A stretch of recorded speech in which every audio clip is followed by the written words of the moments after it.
कि हमारे पास खेती गृहस्थी बहुत नहीं है, हमारे राजपाट चले गए, हमारी बड़ी बड़ी जागीरें चली गई, जमींदारियां चली गई। ये जो हमारी चली गई, आज हमारे पास गिने चुने 2 बीघे 4 बीघे खेती है, परिवार बढ़ रहा है, उसी में बंटवारा होगा। बंटवारा जग होगा तो एक दिन लहसुन बोने के लिए जगह रहेगी, तो हम खाएंगे कहाँ से? अगर हमारे पास शिक्षा रहेगी तो 2 काम हम कर सकते हैं जीने के लिए। एक, या तो बड़ी बड़ी नौकरियां कैप्चर करें हम, और वो तभी होगी जब हम खूब अच्छे पढ़ेंगे लिखेंगे, कंपटीशन में आएंगे। और दूसरा है कि पढ़े लिखे रहेंगे तो एक बिजनेस का तौर तरीका हमको मालूम होगा।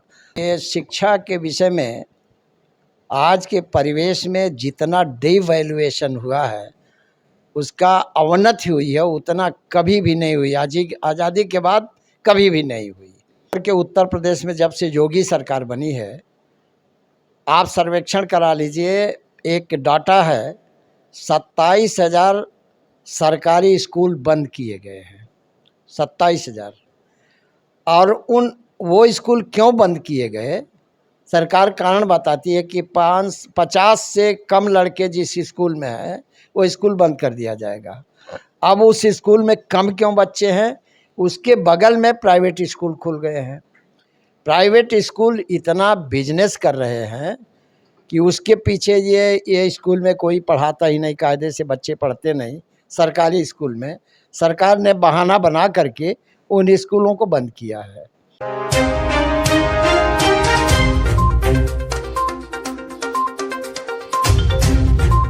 इतिहासकार एम.बी. राजभर जी से जानना चाहेंगे कि जैसे एजुकेशन एक बिजनेस बन चुका है, खासकर राजभर समाज भी पीछे है, तो सर की क्या राय है? सर, स्वागत है हमारे चैनल में। मैं अखिलेश राजभर जी को बहुत धन्यवाद देता हूँ, और राजभर चैनल को भी और श्रोतागण को भी। साथियों, ये शिक्षा के विषय में आज के परिवेश में जितना डिवैल्यूएशन हुआ है, उसका अवनति हुई है, उतना कभी भी नहीं हुई। आज़ादी के बाद कभी भी नहीं हुई। उसका एग्जाम्पल मैं देना चाहता हूँ कि 2014 के बाद से, और ख़ास करके उत्तर प्रदेश में जब से योगी सरकार बनी है, आप सर्वेक्षण करा लीजिए, एक डाटा है, 27,000 सरकारी स्कूल बंद किए गए हैं, 27,000। और वो स्कूल क्यों बंद किए गए?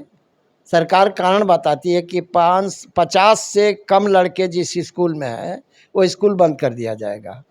अब उस स्कूल में कम क्यों बच्चे हैं? उसके बगल में प्राइवेट स्कूल खुल गए हैं। प्राइवेट स्कूल इतना बिजनेस कर रहे हैं कि उसके पीछे ये स्कूल में कोई पढ़ाता ही नहीं, कायदे से बच्चे पढ़ते नहीं। सरकारी स्कूल में सरकार ने बहाना बना करके उन स्कूलों को बंद किया है। और जो प्राइवेट है वो फीस निर्धारित करते हैं खुद, इसके बाद उसका गणवेश जो होता है उन्हीं के यहाँ से खरीदिए। किताब हर सिलेबस हर बार चेंज होता है। तो पहले हम लोग के ज़माने में जो होता था, एक क्लास में बच्चा पढ़ा, दूसरे क्लास में आगे गया तो उस क्लास की किताबें जो बचती थी गरीब बच्चों को चली जाती थी किताबों फ्री में। आज किताबें इतनी महंगी कर दिया है कि थोड़ा थोड़ा सिलेबस चेंज करके हर साल नई नई किताबें निकाल रहे हैं, ताकि किताबें खरीदें। आप खरीदेंगे, उनका उसमें बिजनेस होगा।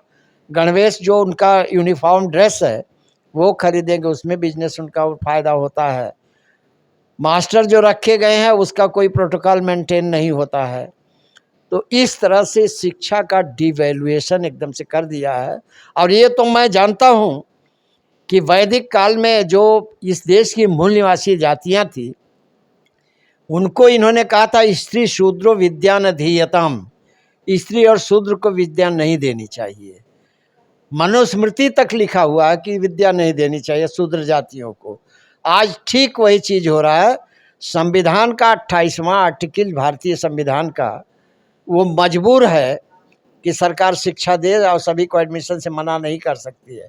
सभी का एडमिशन हो रहा है, लेकिन इस तरीके से हो रहा है कि आज शिक्षा एकदम निचले स्तर तक चली गई है। विश्व की 200 यूनिवर्सिटियों में भारत की एक भी यूनिवर्सिटी उसके कम्पीट नहीं कर पाती है, उसके मानक को पूरा नहीं करती है। हम मानक पूरा किस में करते हैं? हमारा विश्वासघात करके भाजपा सरकार जब से आई है, मंदिर मस्जिद मंदिर बनना चाहिए, कॉरिडोर बनना चाहिए बड़े बड़े मंदिरों का, सब जगह जहाँ जन्मभूमि है उसमें भव्य चीज बननी चाहिए। बताते हैं पर्यटन आएगा तो उससे विकास होगा, पर्यटन से विकास होगा। जब तक लोग, किसी भी देश की उन्नति तभी होती है जब उस देश में शिक्षा का सबसे बड़ा महत्व होता है, सबसे ज़्यादा बजट शिक्षा पे रखा जाता है।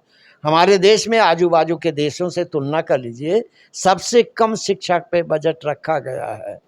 और ख़ास करके जो पहले सरकारी स्कूलों में वजीफ़ा मिलता था, वजीफ़ा में भी तमाम घोटालों की खबरें आई हैं। घोटाला करते हैं जो बच्चों जिनको सहायता मिलनी चाहिए वो सहायता मिल नहीं पाती है। तो सब मिला करके मैं कहूँगा कि शिक्षा का मतलब क्या होता है। पहला तो ये है कि शिक्षा का डिवैल्यूएशन हुआ। दूसरा ये है कि आज शिक्षा का जो सिलेबस मेकर लोग हैं,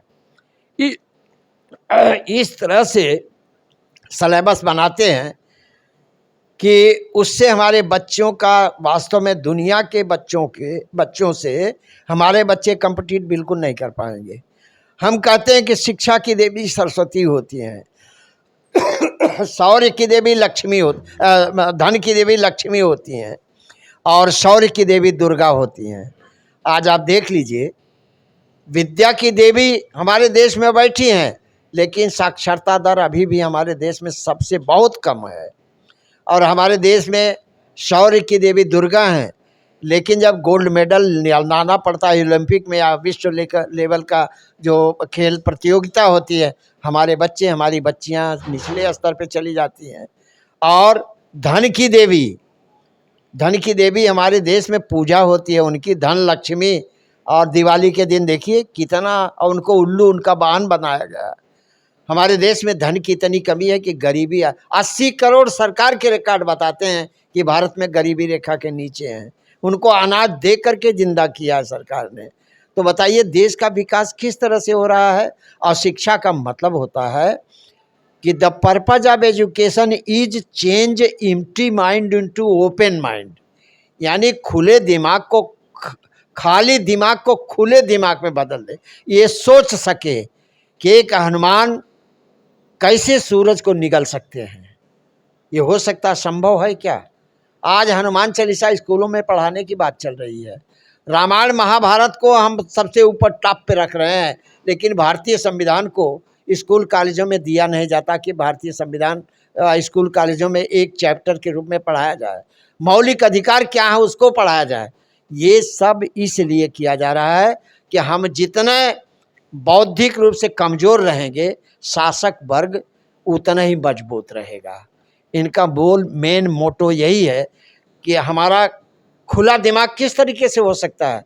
जब हम सुबह जाते, देखिए भारतीय संविधान का आर्टिकल 28 है, 28 में सब आर्टिकल 1 है, उसमें लिखा गया जो भी स्कूल कॉलेज सरकारी पैसे से चलते हैं वहाँ किसी भी तरीके की धर्म की शिक्षा नहीं दी जा सकती। ये संविधान में है। लेकिन बच्चा जैसे ही हाई स्कूल, इंटर में या स्कूल में जाता है तो खड़ा होकर के प्रार्थना पढ़ाई जाती है, सरस्वती की वंदना कराई जाती है, वह शक्ति हमें दो दया निधे, इस तरह से प्रार्थना कराई जाती है।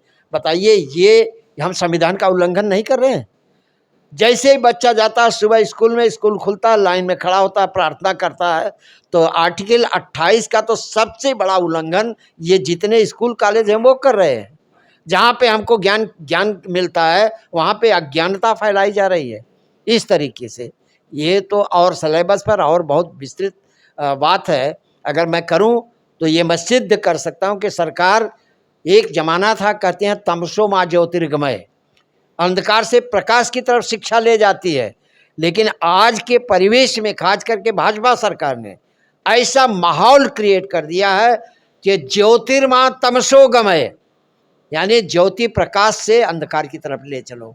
और जब अंधकार होगा तो उसमें हम कुछ भी कहेंगे कि हनुमान जी बोलते थे, बंदर जो है बोलते थे, चिड़िया बोलती थी, गिद्ध जटायु बात करता है, हाथी बात करती है, लैंग्वेज में बात करती है, भाषा में बात करती है, क्या क्या नहीं। जब अंधेरा रहेगा तो आप कुछ भी बोलते रहिए, फलाना सामान फलाना जगह रखा है, फलाना सामान फलाना जगह रखा है। मजबूर हैं क्योंकि अंधेरा है, एक आदमी कह रहा तो हम मान लेते हैं कि हाँ ये सामान यहाँ रखा होगा।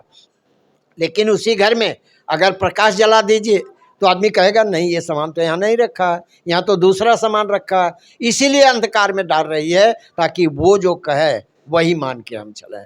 तो बड़ी दुर्दशा है शिक्षा के विषय में, जितना ही कहा जाए कम है। जो आज यहाँ प्रोग्राम हुआ राजभर सामाजिक संस्था नौली गाँव, क्या लगता है कि जो नौली गांव में जैसे आप जो मुद्दा था नशाखोरी, एजुकेशन पे फोकस करना, यहाँ पे खासकर महिलाएं आई थी। मुझे बड़ी खुशी हुई आज की मीटिंग में कि मैंने पहली मीटिंग ये देखी है कि पुरुषों से ज़्यादा स्त्रियों की, महिलाओं की संख्या ज़्यादा थी इस मीटिंग में। और इसलिए महिलाओं को ज़्यादा बताया गया कि आपका फ़र्ज़ बनता है कि एक बच्चा जो छोटा रहता है, वो छोटा बच्चा अज्ञानी बच्चा है, उसको आपको तराशना है।